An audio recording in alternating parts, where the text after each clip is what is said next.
BBC are a strange company, as we know, and we've told you many times here on the channel. But it does appear now that even though if you're retiring from your own position, you can decide to pick your successor with, of course, a mega handshake, even though she slated the BBC, the government, and of course, Brexit plans. But who is she? Hi, good morning, Neil Sean here in the heart of London. As ever, we like to bring you the latest breaking woke stories that affect you. Now, if you live in the United Kingdom, you know that you have to pay a TV licence. It's a lot of money, over £150 plus. And what's interesting with that is it's the way that the BBC decide to spend your money. It can be on flop series about pups or Gordon Ramsay, the TV chef, trying to make it as a game show host. Cost millions, thousands, whatever. But of course you don't lose your job, you keep it and allowed to make more and more mistakes. Now the good news is that one particular person has decided to retire.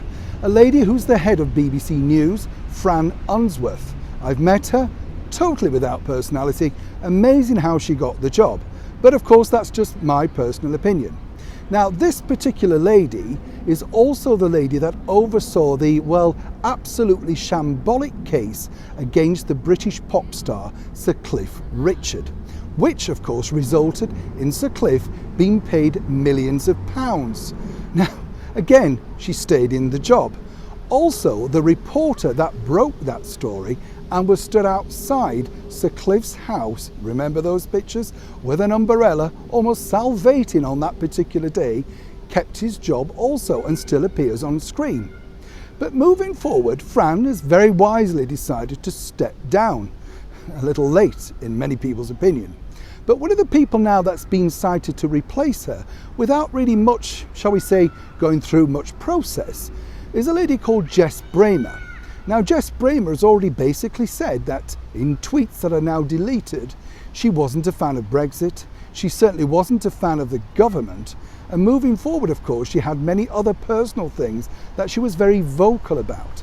Now part of the problem of course with tweets and social media is once they're out there they can stay out there a lifetime. You never know who's going to dig them up.